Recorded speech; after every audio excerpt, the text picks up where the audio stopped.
Hello, my name is Tim Congdon. I'm one of Britain's leading economic commentators. I'm also standing in the 2010 leadership contest for the United Kingdom Independence Party. I have a very different agenda from the last couple of leaders. I want the United Kingdom Independence Party to concentrate on building up its effort in the United Kingdom. I don't want to be an MEP. I don't want to be distracted by politicking in Brussels and Strasbourg.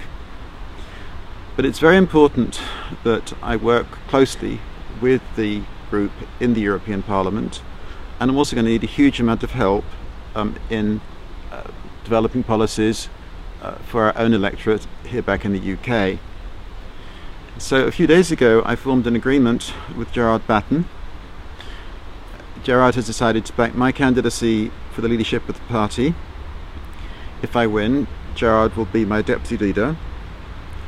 I'm very fortunate to have Gerard as my deputy leader. He's one of the most respected and popular people in UKIP. Been involved with this political movement now for almost 20 years. And so I have very great pleasure in handing over to Gerard to explain what he would like to do in the next 4 years if we become jointly, I become leader and Gerard becomes deputy leader. I should emphasise, by the way, that working very much as a team, this is not going to be a one-man band. Thank you. Well, thank you, Tim. A lot of people might ask why I've stood aside in this election, having declared that I would run again this year, and of course came second on 26% last year. I thought that Tim and I could both possibly win. And then I thought, if we stand together as a team, we can certainly win. And that's why I've decided to do it, because I think where UKIP goes in the future is more important than which particular person becomes leader. And Tim and I had discussions about where we thought the party should go, and we agreed on certain fundamental principles. Now, the first one was to reassert UKIP's policy of unconditional withdrawal from the European Union, and that any free trade agreements are a consequence of leaving, they're not a condition for it. Number two, we agreed that UKIP, to move forward as a domestic force, has to continue its work to develop a wide range of radical common sense policies that can appeal to the electorate across the normal political divides. And thirdly, we agreed that there would be no secret deals to stand our candidates down against Tory candidates or anybody else, certainly not without the agreement of the party as a whole by means of a referenda. So if another party came to UKIP offering a deal, there would be no secret deals done. It would be put to the membership as a whole. Well, Gerard and I reached this agreement last Friday, so it's now a few days old. And just to give you some idea of how we work, I think this comes as quite a shock to Gerard. In the last few days, I've been firing off typically about 50 or 60 emails a day, something like that, to answer all the emails coming in and all the rest of it. And I normally copy not every single one, but probably about 30 or 40 a day to Gerard, and apparently he's so overwhelmed he's not been able to keep up with them all.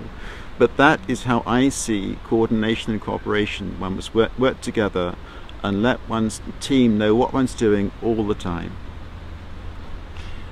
Yes, I think Tim's right. I mean, I think as a successful businessman, Tim sees himself more as a chairman of the board, developing effective teams beneath him rather than to run it as a dictator. And I think that's what we need to do. We need to have teams, and we really do need to have more UKIP spokesmen in the media. We can't afford to be a one-man band. To build credibility, we have to have more credible faces in the media talking about UKIP policies and the direction that we're going to go in. And of course, the direction that we're going to go in is to become a more effective force in domestic policies. As Tim is going to talk about, we could aim to be, and we should aim to be, the biggest party in the European Parliament after the 2014 elections, and of course we must win seats in Parliament. And my own personal view on that is that that can't be done without a commitment to a genuine form a genuine process of electoral reform, producing a fairer voting system. As you know, he said that if he wins, he'll appoint me deputy leader and head of policy, and I've already done a great deal of work on developing UKIP policy, in particular on immigration. And one of the things we should remember, if we have Tim as leader, is that He was one of Mrs. Thatcher's key economic advisors in the 1980s. He's actually got more economic and political knowledge and experience than the leaders of the three old parties in Parliament put together. He's a professional. He knows what he's doing. These chaps are all new, they've never done it before, and look what a mess we're in. And of course, we are now facing an enormous economic crisis. And who's the best person to talk about that in the media?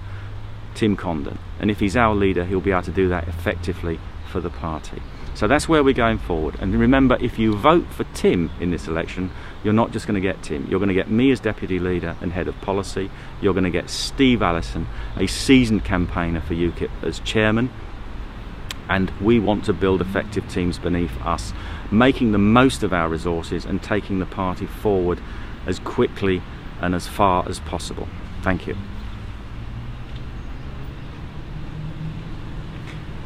We've got a lot of other good people in the party. I'd like to have a head of research, head of media.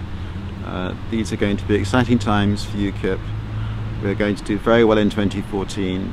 We're going to transform British politics at the next two major elections, the 2014 European election and the next general election. It's a huge challenge. Vote for us. We're going to do a very good job. Thank you. We can do that.